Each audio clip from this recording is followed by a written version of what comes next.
नमस्कार, मैं हूं संजय शर्मा। आप देख रहे हैं 4 PM न्यूज़ नेटवर्क। बैकग्राउंड देख के मेरा थोड़ा आप चौंक रहे होंगे। दरअसल मुंबई में आया था, समुद्र किनारे मैंने एक होटल लिया, लेकिन वहाँ नेटवर्क ठीक नहीं था। तो मुंबई का एक बड़े फ़िल्म डायरेक्टर का मेरे मित्र हैं अविनाश दास जी, मैं उनके ऑफ़िस आया। मैंने कहा थोड़ी देर के लिए अपना कक्ष दे दीजिए मुझे, मैं राजीव जी से बात कर लूँ। इंटरनेट नहीं चला तो उनका कक्ष इतना सुंदर है ना, वहाँ पे लाइनें लिखी हुई हैं, मैंने अभी राजीव जी को भी पढ़ के सुनाई। लिखा हुआ है, जो हम जानते हैं वो बहुत कम है, जो हम नहीं जानते वो बहुत अधिक है। इस तरह के पोस्टर लगा रखे हैं, जिनका ये ऐलान है कि वो मज़े में हैं, या तो वो फ़कीर है या फिर नशे में है। पूरा ऑफ़िस इतना सुंदर है, और जो छोटी-छोटी लाइनें हैं, उसमें बहुत सुंदर-सुंदर, धर्म का उपयोग तोड़ने में नहीं, धर्म का उपयोग जोड़ने में नहीं, तोड़ने में किया जा रहा है। अंतिम रूप से आदमी एक है, उसकी बनावट एक है, तो विज्ञान हमें बताता है। तो कुछ ऑफ़िस ऐसे होते हैं जिनमें बड़ी पॉज़िटिव वेव्स होती हैं, तो मैं यहाँ पे आया, तो राजीव जी के प्रोग्राम में आपको संडे को इंतज़ार है, तो राजीव जी के पास चलते हैं। उससे पहले मैं जैसे हर बार कहता हूँ कि मेरा ज्योतिष में यकीन है, इसलिए मैं राजीव जी का प्रोग्राम करता हूँ। आपका ज्योतिष में यकीन नहीं हो तो आप कार्यक्रम मत देखिए, और यकीन हो तो बिल्कुल देखिए। राजीव जी बहुत पढ़े लिखे विद्वान आदमी हैं, इंजीनियर हैं, फिर वो ज्योतिष में आ गए और ज्योतिष में उन्होंने ऐसा हुनर दिखाया कि पूरी दुनिया में उनकी गूंज होने लगी। मुंबई में भी मैं कल बहुत लोगों से मिला, संजय राउत जी का मैंने इंटरव्यू किया, उनके दफ्तर में गया। पंकज त्रिपाठी जी से मिला मैं, उनका मिर्जापुर 3 आने वाली थी। जॉली एलएलबी में जज साहब सौरभ शुक्ला, तमाम बहुत बड़े बड़े फिल्म अभिनेताओं से मिला मैं इन दिनों में, नेताओं से मिला। एक्चुअली महाराष्ट्र में चुनाव होने वाला है, तो मैं देखना चाह रहा था कि महाराष्ट्र का तापमान क्या है। अगले कुछ दिनों में हम महाराष्ट्र पे कुछ और बहुत शानदार रिपोर्ट करेंगे। तो हम चलते हैं राजीव जी के पास। उससे पहले आपसे रिक्वेस्ट ये है कि चैनल को ज्वाइन करना और सब्सक्राइब करना ना भूलिएगा, क्योंकि बाद में आप इतने खो जाएंगे राजीव जी की बातों में। आज राजीव जी ने मोदी जी के साथ साथ आरएसएस की भी बहुत धुलाई की है। तो मैं तो उनसे कहता हूँ, प्रभु मुझ पर रहम करो। अब तक तो बीजेपी के लोग मुझे गाली देते थे, अब आरएसएस के लोग भी गाली देने लगेंगे। खैर, जितनी ये ट्रोल आर्मी हमला करती है मेरे लिए उतना बढ़िया है। इंदिरा गांधी कहा करती थी, आप मेरी प्रशंसा करें या निंदा करें, पर मेरी चर्चा करें। तो अच्छा है, मैं उन लोगों का भी स्वागत करता हूँ जो लगातार ट्विटर पर मुझे ट्रोल करते हैं। अगर ये ना हो तो मुझे मज़ा ही नहीं आया लाइफ में। मज़ेदार, मैं अपने बारे में पढ़ता रहता हूँ। मुझे लगता है कि मैंने एक बहुत अच्छी लाइनें पढ़ी थी, मैं हर तरीके से तुम्हारे दिल में, तुम्हारी ज़िंदगी में दखल दूंगा। अगर तुम मुझे प्यार करते हो मैं तुम्हारे दिल में रहूँगा, और मुझे नफरत करते हो तो मैं तुम्हारे दिमाग में रहूँगा। तो 4 PM या तो दिल में है या दिमाग में है। दो तरह के लोग हैं। ये जैसे दुनिया में लोग, भारत में लोग हैं जिनके दिल में हूँ, और कुछ लोग ऐसे हैं दिमाग में हूँ। महाराष्ट्र में मैंने देखा कि लोगों का कितना प्यार है मुझे, मैं बताऊंगा अभी आपको। कल एक पार्टी हुई थी और जिसमें मुझे बहुत प्यारे प्यारे लोग मिले। एक फातिमा जी थी, दूरदर्शन में और बाकी जगह बहुत बड़ी पत्रकार रह चुकी हैं, ऐसे गले से लगाया उन्होंने। 4 PM की दीवानी थी, और मतलब ऐसे ऐसे ऐसे लोग हैं ना जो इतना प्यार करते हैं, लगातार देखते हैं, तो मैं बड़ा हैरान हूँ। और उनका दिल से गहराइयों से मैं उनका प्यार करता हूँ कि पूरे देश में यूपी के बाद सबसे ज़्यादा महाराष्ट्र में 4 PM देखा जाता है। इस बार मैं कई दिन से मुंबई में हूँ, मुझे मज़ा आ रहा है मुंबई घूम घूम के, देख रहा हूँ, बड़ा पाव खा रहा हूँ। तो ज़्यादा समय नहीं लूँगा, चैनल को ज्वाइन करिए, सब्सक्राइब करिए। चलते हैं राजीव जी के पास। 4 PM न्यूज़ नेटवर्क में स्वागत है आपका राजीव जी। बताइए, देश में बड़ा कहा जाता है 5G आ गए, 6G आ गए। मैं मुंबई में हूँ, जिस होटल में हूँ वहाँ नेट 4G से आगे नहीं बढ़ रहा। मुझे दूसरा ऑफिस में आके आपसे बात करनी पड़ रही है। सारी ढकोसली बात है कि 5G शुरू हो गया। मुंबई में अंबानी का घर है, वहीं 5G नहीं चल पा रहा, तो वहाँ का चलेगा। खैर, ये तो देश की राजकाज की व्यवस्था है राजीव जी। कमाल हो गया, पिछली बार आपने शायद 5 अप्रैल को कार्यक्रम कर रहे थे हम, जी, तब आपने कहा था कि देश की ही नहीं, दुनिया में बहुत उथल पुथल का योग है, और आपने कहा था कि दुनिया के कई बड़ी देशों की सरकारें बदलेंगी, और जी, बहुत जी, बुरी तरह बदलेंगी, बहुत बुरी तरह बदलेंगी। तो नतीजा सामने है। इंग्लैंड में ऋषि सुनक जी की सरकार बहुत बुरी तरह हारी, हारी नहीं, बहुत बुरी तरह हारी। तो मुझे बताइए, भारत की तो सही है, ये दुनिया के बाकी देशों की आप जन्मपत्री देखते हैं तो दिखते कैसे हैं? हाँ। देखिए संजय जी, सबसे पहली बात है कि यही विचित्रता है कि इससे हमारे सिद्ध हो गया कि ये जो ज्योतिष ज्ञान है, वो केवल आपके देश के लिए, हमारे आपके लिए नहीं है, पूरी दुनिया का मार्गदर्शन कर रहा है। क्योंकि जो आखिरकार वेद का हिस्सा है, जो ह्यूमन मैनकाइंड की सबसे प्रथम नॉलेज है, 4 वेद। और 4 वेद का एक छठवां हिस्सा है कि 4 वेद के लिम्स कहे गए ना, अंग जो कहे जाते हैं, शिक्षा, कल्प, निरुक्त, व्याकरण, छंद और ज्योतिष। और उसको नेत्र कहा गया, आंखें। और आंखों का हमारे जीवन में महत्व क्या है? अगर हमारी आंखें नहीं होती तो हम जिंदगी के कलर नहीं देख पाते, सब कुछ अंधेरा काला काला दिखाई देता। तो मैं ये बता रहा हूं कि ये जो हमारी जो कुंडली चैत्र प्रतिपदा, और देखिए एक और बात सत्य सिद्ध होती है, दुनिया के दर्शक ये जाने कि जो आपका चैत्र मास के प्रतिपदा, जिसको पड़वा कहते हो देशी भाषा में, उस पर जो साल शुरू होता है वो पूरी दुनिया के फलादेश को बताता है। तो कितनी बड़ी साइंस है भाई, पूरी दुनिया के लिए। आप बैठे हैं कहीं हरियाणा के किसी शहर में और पूरी दुनिया की बात कर रहे हैं और घटना घट रही है। तो आपने बहुत अच्छा प्रश्न किया। तो मैं ये जो कुंडली बनी थी 8 अप्रैल की कुंडली है, ये दर्शक देख लें, ये संवत्सर की कुंडली है और इस संवत्सर का नाम काल है, इसका राजा जो है मंगल है और का मंत्री शनि आया था। धनु लगन की कुंडली बनी थी। 8 अप्रैल 2024 को सोमवार का दिन था। रात को 11:51 पे ये हॉरोस्कोप जो बनती है धनु लगन की। इसमें चौथे घर में शुक्र, राहु, सूर्य, चंद्रमा और तीसरे घर में मंगल और शनि इकट्ठे थे और पांचवें घर में बृहस्पति जो लग्नेश है, धनु का स्वामी लग्नेश है, और बुध के साथ वक्री हो गया। 10वें घर में केतु था। तो मैंने इसी कुंडली में कहा कि भाई ये इस 10वें भाव पर, 10वां भाव जो होता है ज्योतिष के अनुसार सत्ता का होता है, तो इस सत्ता में मैंने ये दर्शक देख ले, ये मेरी प्रेडिक्शन थी, ये मेरी प्रेडिक्शन थी जो मैंने आप लोगों को शेयर करी थी। तो उसको मैं दोबारा पढ़ के बता देता हूं। Fighting amongst the kings, plenty of fires in the forest, आपने देखा जगह जगह आग लगने की घटनाएं बढ़ी। And other places robberies, major accidents की भी खबरें आई। अर्थक्वेक्स भी आए, loss of property, assets, bad for farming and hostile weather भी आपने देखा कि कितने सालों बाद इतनी भयंकर गर्मी पड़ी है, कितने लोग गर्मी से मार गए। सेक्स स्कैंडल्स, सेक्स क्राइम, वो भी न्यूज़ें आई हैं आपके पास में। ह्यूमिलेशन टू रूलर्स, राजाओं का अपमान, हमारे मोदी जी जैसे लोगों का भी अपमान हुआ, चप्पल पड़ गई थी उनको। Prominent peoples, changes of governments across the world. मैं दर्शक देख ले, मैंने इसमें लिखा है, झूठ नहीं बोल रहा हूँ, changes governments across the world. तो ये चीजें आपके हुई हैं, घटना घटी हैं। तो मैं आज लोगों को पढ़ के बता देता हूँ विद आंकड़ों के साथ में, क्योंकि जो अभी 2 दिन पहले रिजल्ट आए हैं इंग्लैंड के, 5 अप्रैल को संवत्सर की कुंडली पर चर्चा करते हुए कहा था कि इस वर्ष पूरे विश्व में सत्ता में बैठे लोगों के खिलाफ जनता मतदान करेगी, सरकारें बदलने का योग है। परिणाम स्वरूप पहला नेपाल में वर्तमान सत्ता के खिलाफ राजनीतिक माहौल है, वहां पर को वर्तमान प्रधानमंत्री को हटाने का। फ्रांस में भी मैक्रोन के खिलाफ माहौल चल रहा है, वहां पर फ्रांस की में जो भी इलेक्शन होने वाला है ना, फ्रांस में भी। और फ्रांस ही नहीं, दुनिया के 55 से ज्यादा देशों में इस साल इलेक्शन है संजय जी, इसी संवत्सर में 55 से ज्यादा। तो आज ज्योतिष की भी टेस्टिंग हो रही है इसमें। ईरान के भी समाचार इसी तरह के आ रहे हैं कि जो वर्तमान सत्ता है उसके खिलाफ मतदान जा रहा है।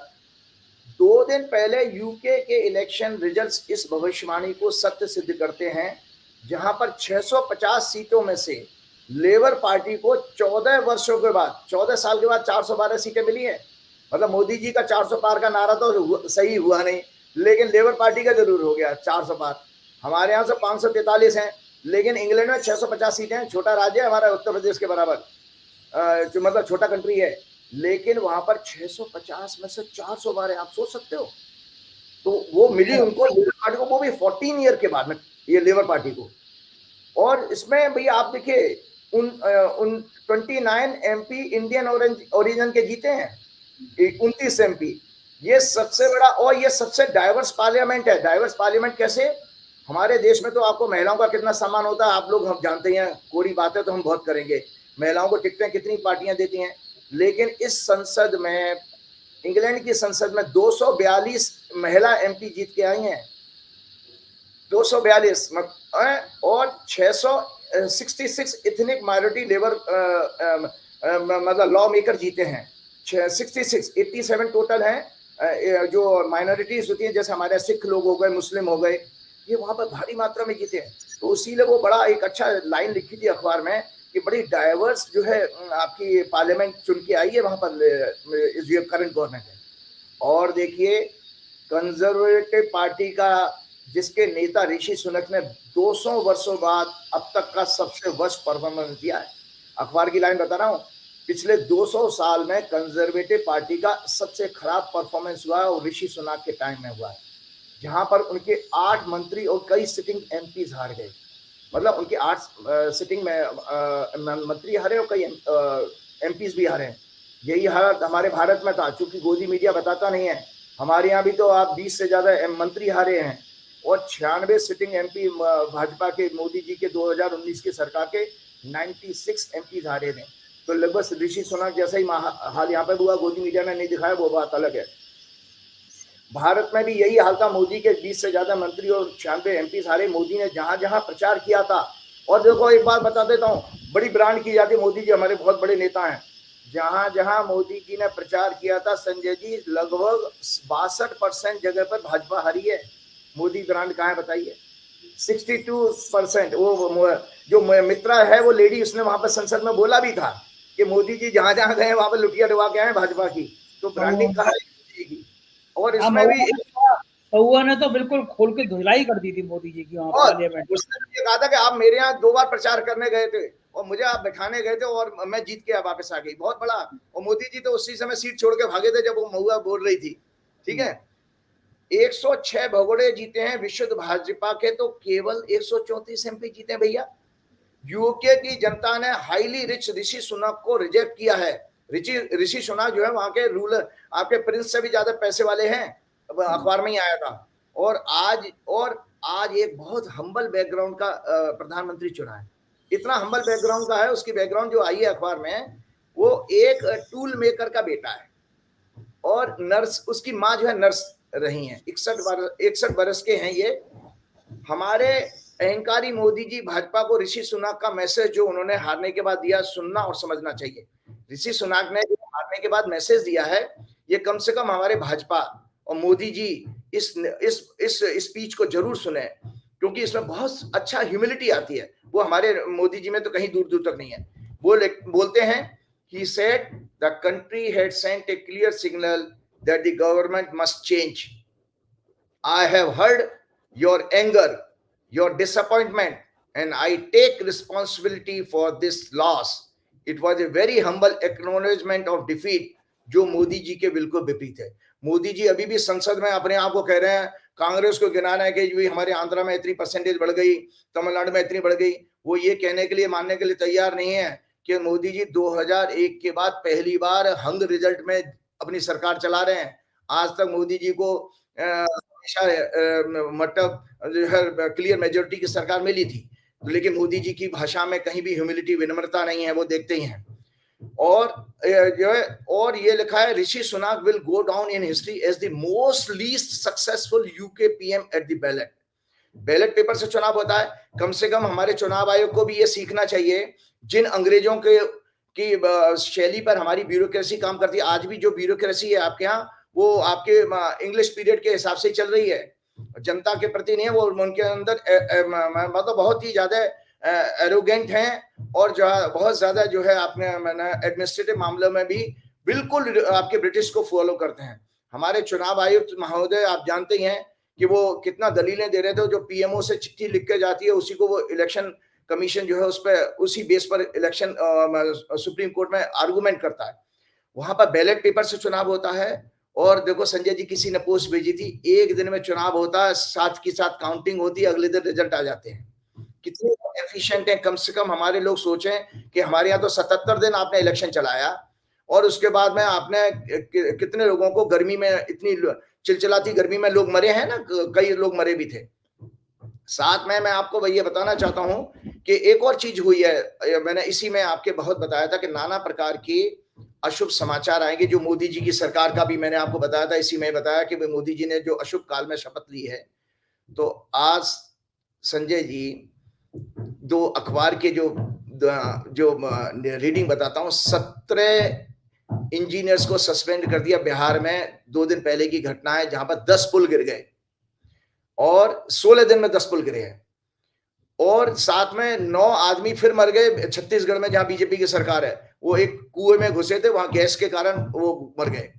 एक और बहुत बड़ी घटना घटी है, राजनाथ जी खड़े होकर के वहां पर अग्निवीर के कंपनसेशन की बात कर रहे थे। वो भी सब चीजें एक्सपोज हो गई हैं, आपके मीडिया में आ चुकी हैं, कि जो वो कंपनसेशन की बात कर रहे थे, वो कंपेंसेशन बेसिक दरअसल वो इंश्योरेंस का क्लेम मिला था उसको। कुछ तो ग्रुप इंश्योरेंस आर्मी कराती है, कुछ वो एक्सीडेंटल जो डेथ पर होते हैं वो उसके कंपनसेशन मिला सरकार की तरफ से। आजकल कोई स्कीम में नहीं है। तो एक चौंकाने वाली बात आपके दर्शकों के लिए बताना चाहता हूं कि अभी जो 2 दिन पहले जो एक न्यूज आई है, एक अग्निवीर ने आत्महत्या कर ली आगरा में। देश के लोग ये सुने कि कितना हमारे बच्चों का भविष्य अंधकार में। उसका साइकोलॉजिकल रीजन है संजय जी। वो बच्चा, आपको पता है कि अग्निवीर के लिए भी कोई आसान तरीका तो है नहीं सिलेक्शन का। बच्चे बेचारे कितने महीनों तक, हफ्तों तक भाग-दौड़ करके टफ कॉम्पिटिशन के साथ सिलेक्ट होते हैं। अगर एक बच्चा जाए और उसको पता लगे कि 5 साल बाद मुझे ना यहाँ से निकाल दिया जाएगा, फिर मेरा भविष्य अंधकार में, मैं कहाँ जाऊँगा? तो ये साइकोलॉजिकल लेवल पे बच्चे उसको एक्सेप्ट नहीं कर पा रहे।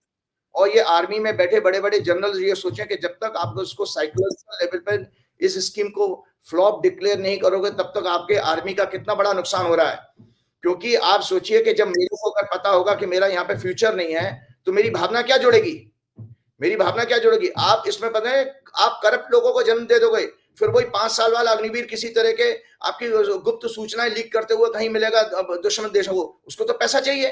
तो ये ना आप बेसिकली बच्चों को, क्योंकि बच्चों को जब तक हम लोग बचपन में छोटे-छोटे थे, तो हमारे माँ-बाप कैसे क्या चाहते थे? सरकारी नौकरी क्यों कहते थे? इसलिए कहते थे कि हमें जॉब सिक्योरिटी होती है कि भाई बेटा एक बार उसका जॉब लगी तो बुढ़ापे तक उसको पेंशन-वेंशन सब मिलेगी। लेकिन 5 साल में क्या होगा भाई? आप देखिए, मैंने अपनी आंखों से देखा है, कितने लोग हैं, आप संजय जी आपके इर्द-गिर्द होंगे, जो रिटायर्ड फौजियों को अपने अच्छी नौकरी दे देते हैं। भाई साहब, कर्नल, मेजर जैसे लोग भी वहां पे सिक्योरिटी में आकर के नौकरी करते हैं। कितना बड़ा ह्यूमिलेशन। कर्नल, आपको पता है, आपके आईजी वाईजी रैंक के मेरे ख्याल से डीए एसएसपी रैंक का होता है शायद, उन्हें कर्नल आईजी रैंक का होता है, और जो मेजर होता है एसएसपी रैंक का होता है। अब ये आकर के सिक्योरिटी ऑफिसर, सिक्योरिटी इंचार्ज बनते हैं। तो आर्मी के लोगों को भी पता है कि सिविल लाइफ में, सिविलियंस के बीच में आकर उनका बहुत बड़ा ह्यूमिलेशन है। तो ये अग्निवीर जो है बेसिकली इसी तरह की घटनाएं बढ़ाएगी कि बच्चे बाद में बीच में सुसाइड कर लेंगे। तो ये बहुत अलार्मिंग है जो अभी 2 दिन पहले न्यूज आई कि एक बच्चे ने, हालांकि एयरफोर्स ने उस पर कमेटी पूरी बिठा दी है। तो ये मैं इसलिए कह रहा हूं। और साथ में एक चीज और बताने वाला हूं कि 2-3 बड़े ग्रह अभी इसमें चेंज हुए हैं पीछे। 30 जून को शनि वक्री हुआ है, उसके पूरे मायने हैं। मैंने आपको बताया भी था कि शनि हमारे भारतीय वैदिक ज्योतिष के अनुसार डेमोक्रेसी का और जनता का कारक है। इसीलिए आप देखिए, जो ब्रिटेन का चुनाव होता है अभी जो हुआ, वो शनि वक्री होने के बाद आया, तो उसने सत्ता पलट दी। ये संकेत जाता है कि बीजेपी के लिए भी, जो सरकार, हम लोगों ने जब रिसर्च कर रहे थे तो संजय जी ये देखा था कि ग्रह अगर जब आपके हमारे यहाँ चुनाव कब वो रिजल्ट आए, 4 जून को, ठीक है, 1 महीने से कम समय में वो ग्रह डेमोक्रेसी। और हमारे भारत की कुंडली में जो वृषभ लगन की कुंडली है, दर्शकों को दिखाइएगा, आपको यहाँ भेजी हुई है मैंने, कि वृषभ लगन की कुंडली में 10वें घर का स्वामी है शनि, और 10वां घर होता है सत्ता का। अब वो सत्ता के घर का स्वामी वक्री होगा। वक्री का मतलब है उल्टा होगा, रिवर्स। क्योंकि एक तो टेक्निकली मैं बता दूं दर्शकों को, वक्री का मतलब क्या होता है। हमारे जो जितने भी ब्रह्मांड में ग्रह हैं, वो सूर्य के इर्द गिर्द एक ऑर्बिट में घूम रहे हैं, एक गोले में घूम रहे हैं। उस गोले में जैसे आप बाड़े में जानवर ही नहीं होते हैं, उनके गले में आप रस्सी बांध देते तो उस रस्सी के आगे नहीं जा सकते, वो वहीं वहीं घूमते रहेंगे। सिंप्लीफाई करके मैंने बता दिया। तो उस ऑर्बिट से ज्यादा कोई ग्रह जा नहीं सकता। सन से एक सर्टेन डिग्री तक हर एक प्लेनेट जा सकते हैं। उसके बाद अगर उस डिग्री तक पहुंचेंगे तो वो वापस लौट के आ जाएंगे, रिवर्स मोशन में आ जाएंगे। जैसे आप बचपन में लट्टू नहीं घुमाते थे, आप लट्टू जब घुमाते थे ना, तो लट्टू ऐसे भी घूमता था और ऊपर नीचे भी चलता था। तो ये वक्री ग्रह क्या करता है, वक्री ग्रह की टेंडेंसी हमने दी, एक तो इनके अंदर चेष्टा बल होता है, मतलब रिजल्ट देने की बड़ी स्ट्रॉन्ग पावर होती है।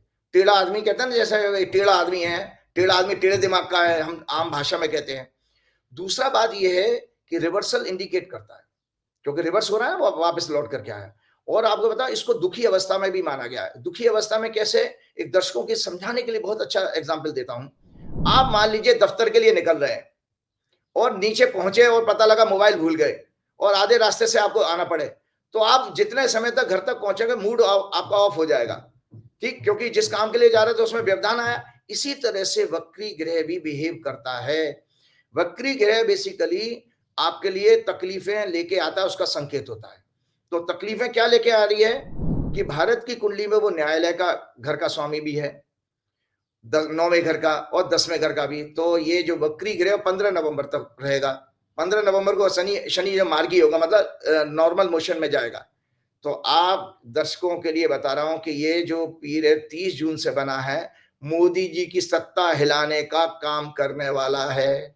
ये मोदी जी की सत्ता, उसका संकेत आप देख लीजिए कि इंग्लैंड में वो कंजर्वेटिव पार्टी की क्या बुरी हार हुई है, ये वक्री ग्रह के कारण हुई है। तो इसी वक्री ग्रह के पीरियड में आपका अमेरिका का चुनाव भी होने वाला है। अमेरिका का चुनाव 8 नवंबर को होगा और 15 नवंबर को आपका शनि मार्गी होगा। तो अभी से पहले हिंट दे देता हूं, अमेरिका में भी क्या होने जा रहा है, फ्रांस में भी क्या क्या होने जा रहा है। तो ये अलग अलग देशों में ये वक्री ग्रह दरअसल सत्ताओं को पलटने का काम करेगा, क्योंकि जनता का कारक है ना। तो जो जनता अपना मानस बना के बैठी है, वो उसके विरुद्ध आपको मतदान करेगी। और एक और चीज मैं आपको बताता हूँ, लोगों ने बहुत अच्छी जानकारी मैं आपको लोगों के साथ शेयर कर रहा हूँ। नरेंद्र मोदी नाम का ब्रांड पूरी तरह फ्लॉप हो चुका है। गोदी मीडिया का प्रभाव भी देश में खत्म हो गया। एक रिपोर्ट शेयर कर रहा हूं आपके साथ में, अगर आपको जानकारी ना हो। देश इनको पहचान गया है। 2007 से कॉर्पोरेट ने नरेंद्र मोदी ब्रांड के लिए कई फॉरेन एजेंसीज को हायर किया था और अब तक हजारों करोड़ रुपए खर्च किए। इस कॉर्पोरेट ने इलेक्ट्रॉनिक और प्रिंट मीडिया को खरीदकर कब्जा कर लिया। 2014 से मोदी और सरकार की चरण वंदना की। इनाम स्वरूप इस सरकार ने लगभग इस कॉर्पोरेट का 16 लाख करोड़ नेक्सस है, ये इन दोनों की साठगांठ है। इसके एवज में सरकार ने क्या किया, 16 लाख करोड़ का कर्जा माफ कर दिया। और इनमें से कई उद्योगपति विदेश भाग गए, जो अभी तक 10 साल तक वापस ही नहीं आए हैं। इस गोदी मीडिया जो कि कॉर्पोरेट की नौकर है, उसने सरकार से उसकी पॉलिसीज के बारे में, देश में महिलाओं, दलितों, मजदूरों, कोविड के दौरान लापरवाही, गलत वैक्सीन के द्वारा हुई मौतें, छात्रों का पेपर लीक, बेरोजगारी, महंगाई, मणिपुर और आज डेवलपमेंट के नाम पर गुजरात की कंपनियों द्वारा घटिया माल मटेरियल लगा करके जो इंफ्रास्ट्रक्चर डेवलप किया जा रहा है, उस पर भी कोई प्रश्न नहीं करती है गोदी मीडिया। राम मंदिर, प्राकृतिक प्रकोप, महिला खिलाड़ियों के साथ अन्याय, संवैधानिक संस्थानों पर सरकार का कब्जा, चुनाव आयोग की भूमिका, मोदी, शाह और संपूर्ण भाजपा का घटिया प्रचार, देश में धर्म के नाम पर भेदभाव, अन्याय और इंडिपेंडेंट इंडिया ही नहीं, विश्व के सबसे बड़े करप्शन, इलेक्टोरल बॉन्ड, अनैतिक तरीके से विपक्षी नेताओं पर कोर्ट केस, उनकी सरकारों पर एमएलए खरीद करके कब्जा, इन किसी भी विषय पर आज तक गोदी मीडिया ने प्रश्न नहीं पूछा। अब आपने ये मेरे से, आप मुझे फिर वही कहोगे कि आप तो बिल्कुल पॉलिटिशियन की तरह बात कर रहे हो। देखिए, दुनिया के लोगों को बता देता हूं, राजनीति की का खा गा ABCD सिखाने वाला ज्योतिषी होता था राजगुरु राजा को। राजा को उंगली पकड़ के सिखाना तो मेरा विषय है राजनीति। ये कहीं अलग से ऊपर से लटक के नहीं आया कि पेड़ में से कोई हिलाया और राजनीति आ गई। वो मोदी जी को चाहिए कि वो आपको बुलाएं और आपसे थोड़ी वो सलाह लें, तो कम से कम आपका जो गुस्सा है मोदी जी के लिए वो थोड़ा कम हो जाएगा। बिल्कुल फायर रहते हैं आप मोदी जी पे। नहीं, फायर नहीं रहते। देखो ऐसा है, और आप बुलाने की बात कर रहे हैं। मुझे विंड एनर्जी की नंबर 1 कंपनी है इंडिया की और विश्व की 7वें 8वें नंबर की बड़ी कंपनी है। उनके चेयरमैन ने, जब वो जीवित थे बेचारे, उनका अनफॉर्चुनेट डेथ हो गई, वो जब जीवित थे उन्होंने मुझे ऑफर किया था कि मैं नरेंद्र भाई से बात करूंगा, वो आप नरेंद्र भाई के साथ काम करिए। 2019-18 की बात बता रहा हूँ। मैंने कहा कि मैं इस आदमी के साथ काम नहीं कर सकता, क्योंकि मैंने इसके बारे में बघेला साहब से और कई संघ के लोगों से बहुत चीजें जान चुका हूँ। समस्या क्या है, आप इतने गुस्से में क्यों रहते हैं? मोदी जी ने ऐसा क्या बिगाड़ा है? नहीं, बिगाड़ा नहीं है। देखिए, मैंने बार बार कहा कि मोदी और अमित शाह से मेरी कोई व्यक्तिगत दुश्मनी नहीं है। इनके अंदर के जो राक्षस, जो अनैतिक कार्य से आप अनैतिक तरीके से राजनीति करना चाहते, ये विशुद्ध राजनीति नहीं है। दरअसल ये देश, ये दोनों के दोनों व्यापारी माइंडसेट के आदमी हैं। जैसे पहले अंग्रेज आए थे ना, व्यापार करने के नाम पर ईस्ट इंडिया कंपनी लेके आए थे, वो कब्जा कर लिया देश पर। मुगल भी आए थे ऐसे लुटेरे के रूप में, उन्होंने कब्जा कर लिया। क्योंकि उस समय जैसे हमारे अंधभक्त होते हैं ना, और जैसे हमारी जो ब्यूरोक्रेसी है, चरण वंदना करने वाली गोदी मीडिया, इसी तरह के लोग थे जिनके कारण आप 700 साल तक गुलाम रहे हो। ये वही उसी बिरादरी के हैं, उन्हीं का डीएनए यही है, अंधभक्तों वाला। और ये हमारे जो इलेक्शन कमिश्नर हैं, चीफ इलेक्शन कमिश्नर, ये भी इसी श्रेणी में आते हैं। तो इसके कारण मुझे इनसे जो है, दरअसल ये चीज है कि आपने जब तक डेमोक्रेसी में विपक्ष का सम्मान करना नहीं सीखोगे, आपको सदन चलाना नहीं आता। आप देखिए, उनकी एरोगेंस कम नहीं हुई है। जिस तरह का सदन चला है, आपने देखा ना। एक जल्दी से मैं एक जानकारी शेयर कर देता हूं, उसके बाद आपके अगले प्रश्न को लूंगा। ये सीधा सीधा कॉर्पोरेट मीडिया सरकार का नेक्सस है, जिससे देश पिछले 10 वर्षों से गुलामी जैसी अवस्था में चल रहा है। डेमोक्रेसी, कॉन्स्टिट्यूशन कमजोर हो गया है, पर याद रहे ये भगवान नहीं है। काल ने दंड दे दिया। आपके लिए खुशखबरी सुना रहा हूं, आप जैसे लोगों के लिए। काल ने इनको क्या दंड दिया, ये सुन लें। काल ने आज 2024 के चुनाव के बाद इनका पर्दाफाश कर दिया है। इनकी बुरी गत हो गई है। एक इंटरनेशनल रिपोर्ट के अनुसार 2022, 23 और 24 के अब तक समय में गोदी मीडिया की ग्रोथ केवल 8% हुई है। ये एक इंटरनेशनल रिपोर्ट आई है जिसने 22, 23 और 24 का, जो 24 के 5-6 महीने निकले ना, इसका आंकड़ा दिया था। तो उसमें गोदी मीडिया में आपके प्रिंट मीडिया भी शामिल है, उसकी ग्रोथ केवल 8% हुई है। और इसके और सोशल मीडिया की पॉपुलैरिटी 16% ग्रोथ के साथ बढ़ गई है, डबल हो गई है सोशल मीडिया की ग्रोथ, 8% से 16। हमारी तो 8 गुनी से भी ज्यादा 16 गुनी हो गई होगी। आपकी तो इसीलिए तो बता रहा हूँ कि लोगों ने अब ये विश्वास करना बंद कर दिया, इनकी सबकी दुकानें बंद होने वाली हैं। ये सबकी दुकान बंद होने वाली, क्योंकि और आगे बताता हूँ, देश और विश्व के लोग सोशल मीडिया पर ज्यादा भरोसा करने लगे हैं। इसका परिणाम है प्राइवेट कंपनीज और इवन सरकार ने भी गोदी मीडिया को एडवर्टाइजमेंट का जो बजट होता है वो कम कर दिया है, क्योंकि और आप सोशल मीडिया की तरफ बजट बढ़ गया है तो उनकी रेवेन्यू बढ़ने लगी है। तो ये आने वाले समय में जल्दी गोदी मीडिया के मालिकों, नामी ग्रामी एंकर्स की दुकानें बंद होंगी। जनता इनको दौड़ा दौड़ा कर भगाएगी, अपमानित करेगी, क्योंकि इन्होंने देश का जनता के साथ अपने कर्तव्य का पालन ना करते हुए गद्दारी की है। इन सभी पर देशद्रोह का मुकदमा चलना चाहिए। तो मैंने आज इसलिए बताया कि आप जैसे लोगों के लिए बल्ले बल्ले है, आप लोगों की ग्रोथ जबरदस्त हो रही है भाई। हम लोग तो हो रही है वाकई में, पूरी दुनिया से संदेश आते हैं, बड़े खुश हो जाते हैं। नहीं देखिए, बहुत कन्वीनियंट है भाई, सोशल मीडिया पर कोई चीज जानकारी हासिल करना हमारे ज्यादा कन्वीनियंट है भाई, ज्यादा कन्वीनियंट है। राजीव जी, आपने कहा राहुल गांधी की जन्मपत्री के ग्रह अच्छे हैं, लेकिन पूरी सरकार, पूरी भारतीय जनता पार्टी उन पर हमलावर है कि भाई उन्होंने हिंदुओं के खिलाफ बात कह दी, भगवान शिव का फोटो दिखा दिया। इनके मोदी जी के एक मंत्री कह रहे हैं मैं वहां होता फोटो छीन लेता, मोदी जी कह रहे हैं भगवान शिव का अपमान कर दिया, इन्होंने हिंदुओं के खिलाफ बात कर दी। ये जो इतना ज्यादा हमला हो रहा है राहुल गांधी पर, इस हमले का परिणाम क्या होगा? क्या राहुल गांधी परास्त होंगे या कुछ और सच रहेगा? कि राहुल गांधी की जन्मपत्री क्या कहती है, थोड़ा भी बताइए, क्योंकि लगातार अटैक बढ़ रहे हैं राहुल गांधी पर। हाँ, एक तो मैं राहुल गांधी की वो भी शेयर करूंगा। एक बहुत बड़ा प्लेनेटरी चेंज आ रहा है अभी। हमारे आज 7 तारीख है, लेकिन 12 तारीख को एक ग्रह चेंज हो रहा है, मंगल। ये मंगल राशि बदल रहा है, वृषभ राशि में आएगा बृहस्पति के साथ। ये दर्शक देख लें, कुंडली शेयर करेंगे, ये राइटअप है मेरा लिखा हुआ। तो इस कुंडली में मैं बता देता हूँ, धनु लगन, जब मंगल राशि बदलेगा उस समय जो लगन बना, मंगल 12 जुलाई को शुक्रवार के दिन शाम को 6:58 पर राशि बदलेगा, धनु लगन बनता है। तीसरे घर में शनि है, चौथे घर में राहु है, छठवें घर में मंगल और बृहस्पति होंगे, सातवें घर में सूर्य है, 10वें घर में चंद्रमा और केतु है, और 8वें घर में बुध और शुक्र होंगे। इसके मैंने प्रभाव बता दिए, क्योंकि लग्ना Lord in 6th house with 5th Lord, 12th Lord, नौवां घर हेविली एफ्लिक्टेड है शनि, वक्री शनि से, मंगल से। 10वें घर में और 8वें घर में एक्सचेंज भी है। Planets of emotions, perceptions of people, moon भी इसमें पीड़ित है 10वें घर में। इस मंगल के 45 दिनों के दिन क्या होने वाला है आप सुन लीजिए। गोचर में धार्मिक उन्माद, ये बीजेपी और आरएसएस कुछ बड़ा कांड करने वाले हैं, जो राहुल गांधी ने सदन में बोल दिया। आपके प्रश्न को मैं ले रहा हूं। 45 दिनों के अंदर गोचर में धार्मिक उन्माद फैलाकर दंगों जैसी संभावना है। भारत में गृह युद्ध जैसी स्थिति आ रही है। सत्ता के लिए अनेक संकट, कई घोटालों का पर्दाफाश होगा इसमें। अभी आने वाले टाइम में पर्दाफाश होने वाला, कई स्कैंडल्स खुलेंगे। छात्रों के विषय और शिक्षा के भ्रष्टाचार को समाप्त करने के लिए सुप्रीम कोर्ट कठोर निर्णय कोई देने वाली है सरकार के खिलाफ। शेयर मार्केट का घोटाला भी कोई बहुत बड़ा सामने आने वाला है इसमें। इसी में बहुत ज्यादा शेयर बाजार भाग रहा है ना, आप देखिए इतना तेज भाग रहा है कि मैं कहीं अखबार में पढ़ रहा था, चीफ जस्टिस ऑफ इंडिया ने भी ये जो है इसमें चेतावनी दी है कि भैया जो रेगुलेटरी बॉडीज हैं वो देखें कि आम पब्लिक के इन्वेस्टर के साथ कोई गलत ना हो जाए। भाई ये किसी दिन बड़ा प्रॉफिट बुक कर लिया तो बेचारे कॉमन मैन तो मर जाएंगे। जैसे वो आपके चुनाव के दिन नहीं हुआ था कि एग्जिट पोल आए थे और शेयर बाजार बढ़ा दिया, कितने लाख करोड़ का टर्नओवर हो गया, 30,000 करोड़ का जितना किसी ने मुनाफा कमाया।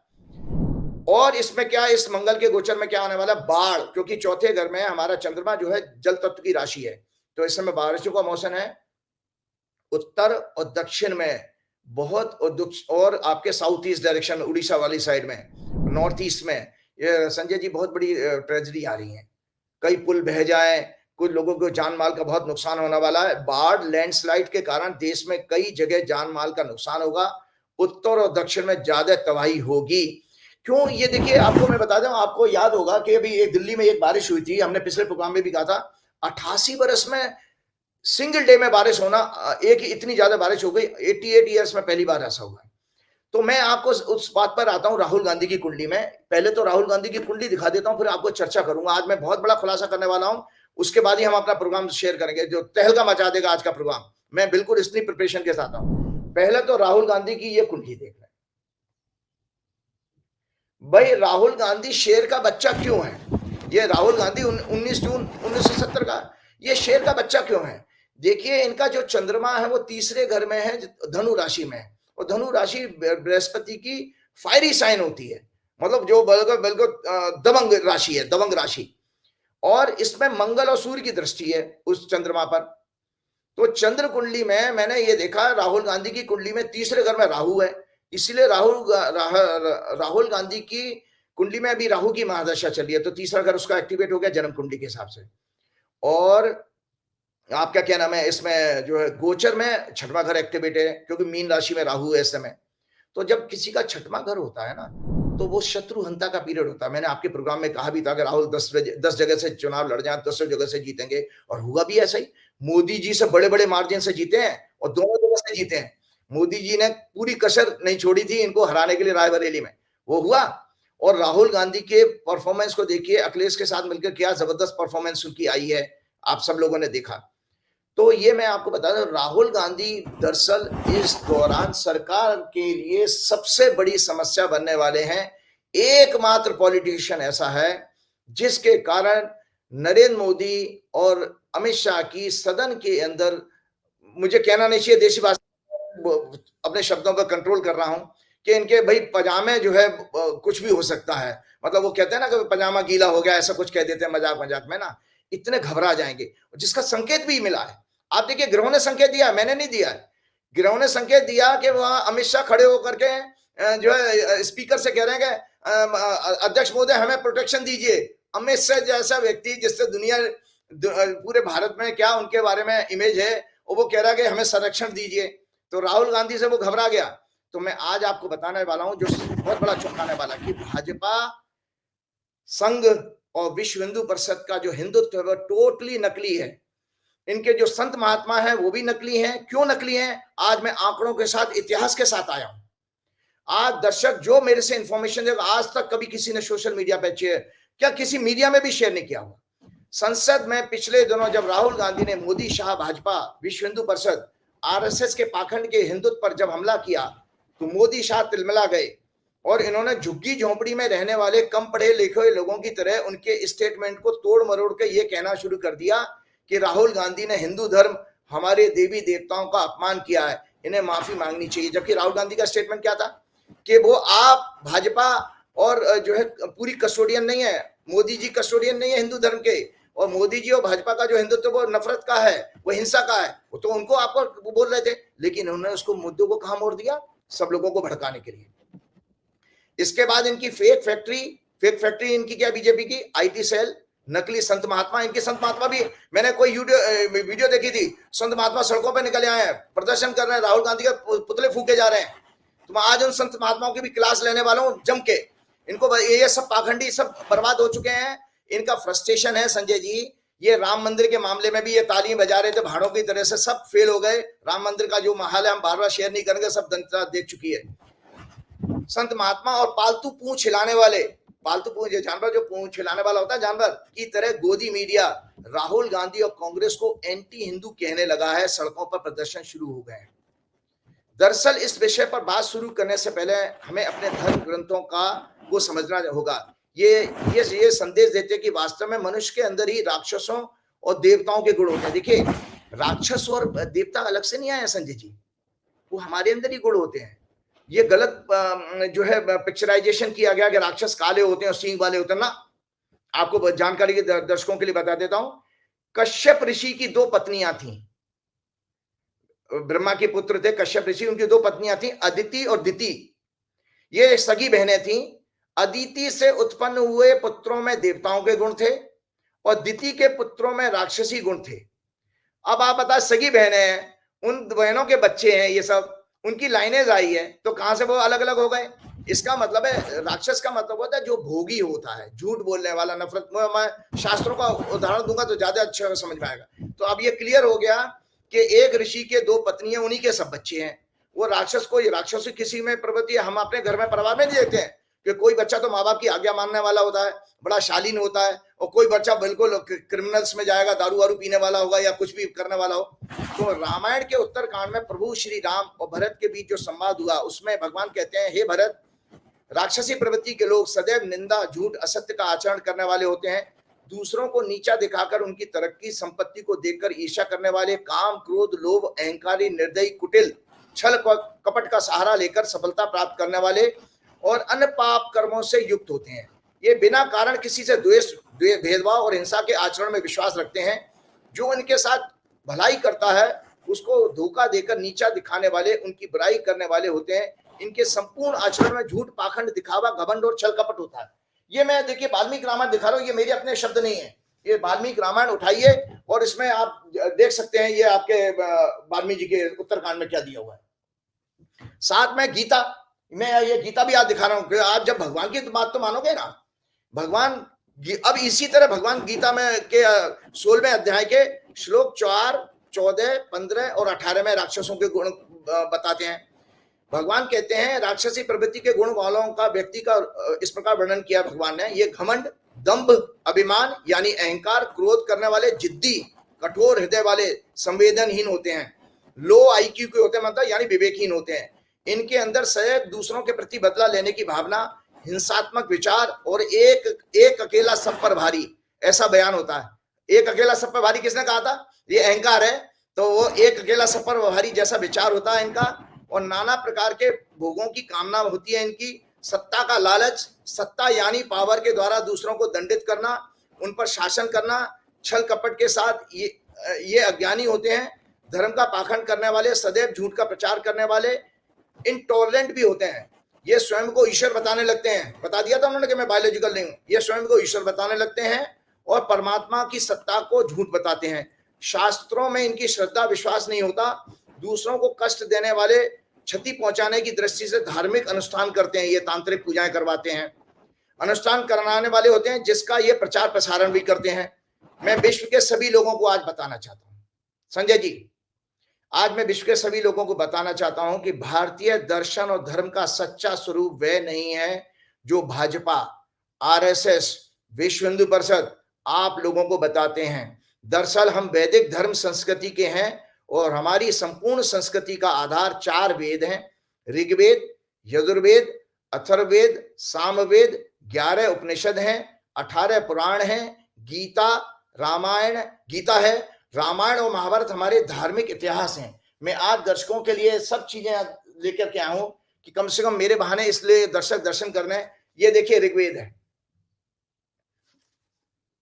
ये आपका यजुर्वेद है,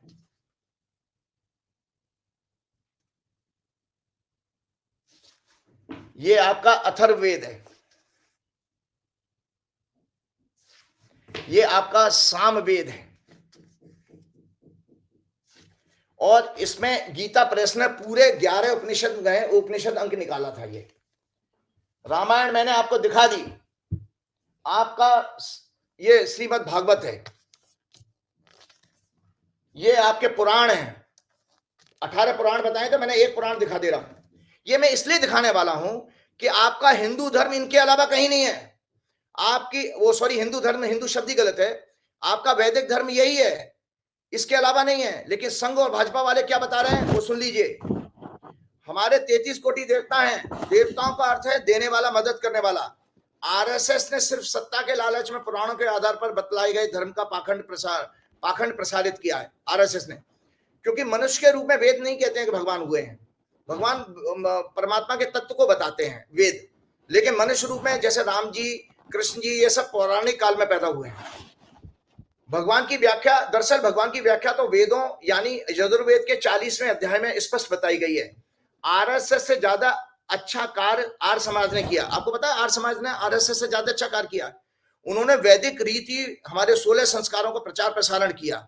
हमारे 16 संस्कार होते हैं, 16 संस्कार, 4 पुरुषार्थ और आपके 4 आश्रम होते हैं। वेद आपको गाइडलाइंस देते हैं, उसका प्रचार। और आरएसएस ने क्या किया, आर्य समाज को भुला दिया। और आर्य समाज घर घर पहले अनुष्ठान हवन यज्ञ करते थे ना, क्योंकि हमारा कर्म जो है वेदों के अनुसार यज्ञ करना कर्म माना गया है। और आपको बताऊं, वास्तव में आरएसएस संस्था वैदिक संस्कृति के हिसाब से एक हैंडीकैप्ड ऑर्गेनाइजेशन है। सुन लीजिए, ध्यान से सुन लीजिए दर्शक, हैंडीकैप्ड संस्था क्यों है आज आपको बताना चाहता हूं। जो आदमी वेद नहीं मानता हो, जिसका वेदों में की ऊपर भरोसा ना हो, वो कतई सनातनी हो ही नहीं सकता। सनातन शब्द का अर्थ होता है बेसिकली पुराना, प्राचीन, दुनिया का सबसे प्राचीन अगर कोई आपका पंथ है या आइडियोलॉजी है या ज्ञान है, वो धार्मिक ज्ञान, वो आपका भारतवर्ष से आया वेद है। तो आरएसएस का जो हिंदुत्व है वो, सॉरी, वैदिक संस्कृति के प्रति ये हैंडीकैप है, हिंदू शब्द गलत है, क्योंकि ये वेदों के 16 संस्कार का, देखो संजय जी ध्यान से सुनिए, वेदों के 16 संस्कार जो गर्भाधान से लेकर के 15वां संस्कार होता विवाह का, उसका पूरा पालन नहीं करते हैं। अब ये शादी नहीं करेंगे तो गर्भाधान कहां से हो जाएगा, और वो 15वां संस्कार कहां से हो जाएगा विवाह का। तो इसका मतलब है आपने 16 संस्कार में 2 संस्कार तो पूरे किए नहीं, तो इसलिए इनका हैंडीकैप्ड हो गया आरएसएस। इसके अलावा हमारे 4 पुरुषार्थ कहे गए हैं, धर्म, अर्थ, काम, मोक्ष। ये मतलब आपके जो कैटेगराइज किया गया है आपके कर्मों को 4 भागों में हमारे वेदों ने बांटा है कि धर्म का पालन करते हुए अर्थ कमाइए, और अपने भोगों को, काम मतलब भोग, उस सक्सेस को एंजॉय भी करना है आपको, और बाद में मोक्ष को आपका प्राप्त करना, मोक्ष पाना आपके लिए चौथा कर्म है। तो इसमें भी भाई साहब ये दो कर्म पूरे नहीं कर पाते हैं, ना सॉरी, एक कर्म पूरा नहीं कर रहे हैं। धर्म, अर्थ, काम, मोक्ष। तो काम होता है जब पत्नी बनाओगे, रिश्ते बनेंगे, शादी करोगे, तो आप काम वाला करोगे, तो वहां पर भी 3 ही ये इनके पुरुषार्थ कर रहे हैं आरएसएस के लोग, तो इसलिए वहां पर भी हैंडीकैप्ड हो गए। और इसके अलावा 4 आश्रम, जिसमें आपको ब्रह्मचर्य, गृहस्थ आश्रम, वानप्रस्थ आश्रम और सन्यास आश्रम।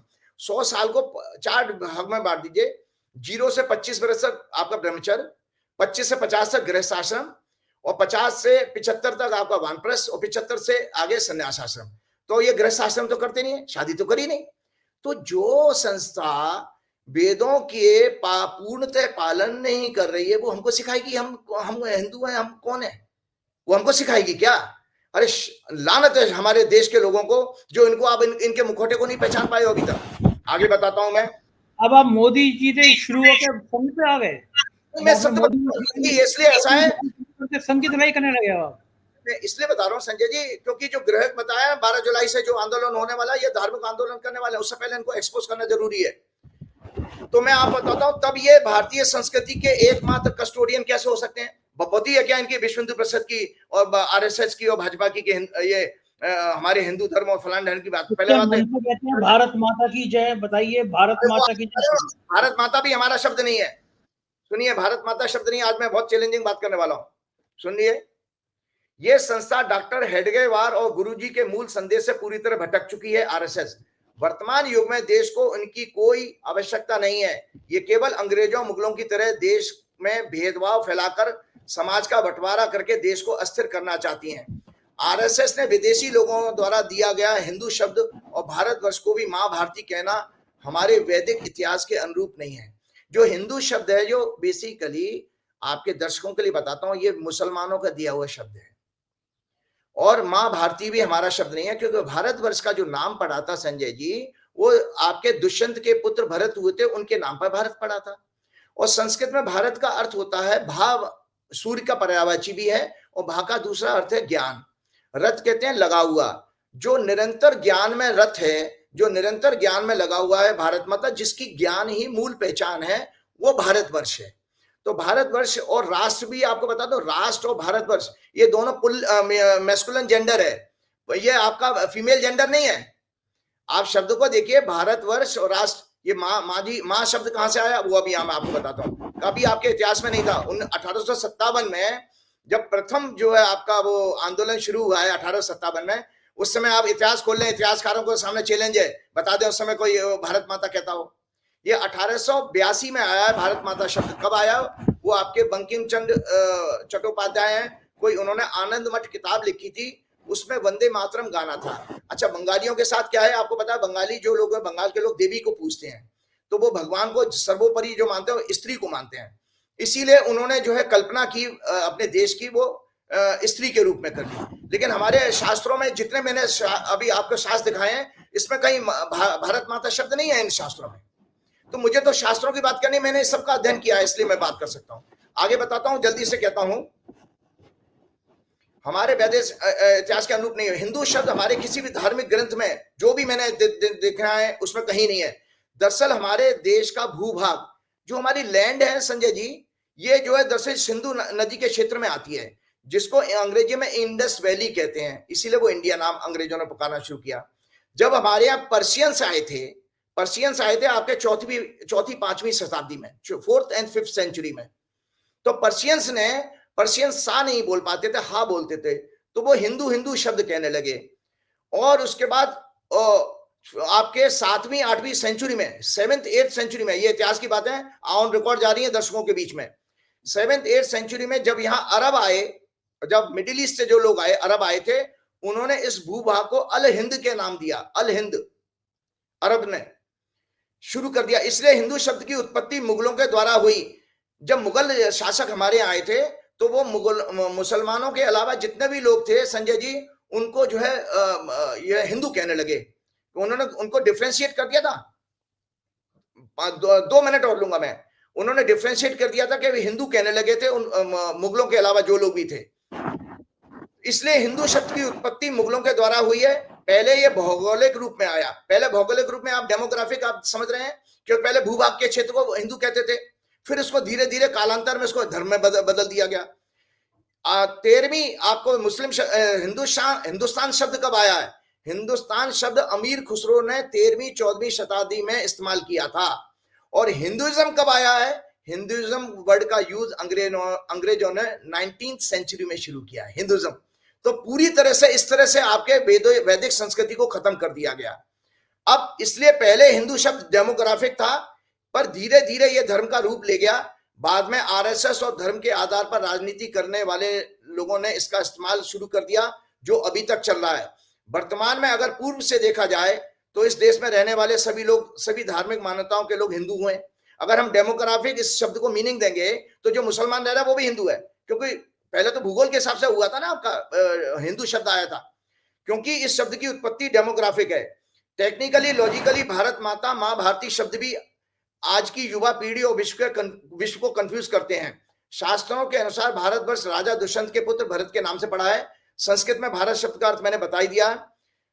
हमारे शास्त्रों के अनुसार संपूर्ण पृथ्वी को माता कहा गया है। देखिए, हमारे शास्त्रों में संपूर्ण पृथ्वी को माता कहा गया। हम अपनी पृथ्वी की क्यों बात करेंगे? क्योंकि ये हम सभी का पोषण, नरिशमेंट करती है। इसके प्रोड्यूस से, जो उसके उत्पाद हैं, उससे ग्रहण करके हम जिंदा रहते हैं। हमारी मृत्यु तक ये हमें सहारा देती है। माँ का अर्थ जो होता है आपको पोषण करना और संरक्षण देना। इसलिए अब आप बताइए, क्या हम श्रीलंका की और नेपाल की, अमेरिका की, इंग्लैंड की जमीन को, पाकिस्तान की जमीन को, चीन और रूस की जमीन को पिता कहेंगे क्या? वो भी तो माता ही है, हमारी माता है ना। तो ये माता का लॉजिक ये नहीं है। इसीलिए आपके शास्त्रों में जो फिलॉसफी दी है, वसुदेव कुटुंबकम, वसुधा शब्द स्त्रीलिंग है, वसुधा ही कुटुंब है, वो पूरी पृथ्वी ही हमारा परिवार है। तो हम ये कहा, तो भारतवर्ष राष्ट्र एक मेल जेंडर है। लोग इस पर चिंतन करें, आज मेरी बात के बाद लोग इस पर चिंतन करें। अगर हम अपने, हमने पूछा था राहुल गांधी के लिए, आपने पूरी दुनिया घुमा दी हमको। तो मैं इसलिए बता रहा हूँ, कैसा लगा ये बताइए एक लाइन में जल्दी से।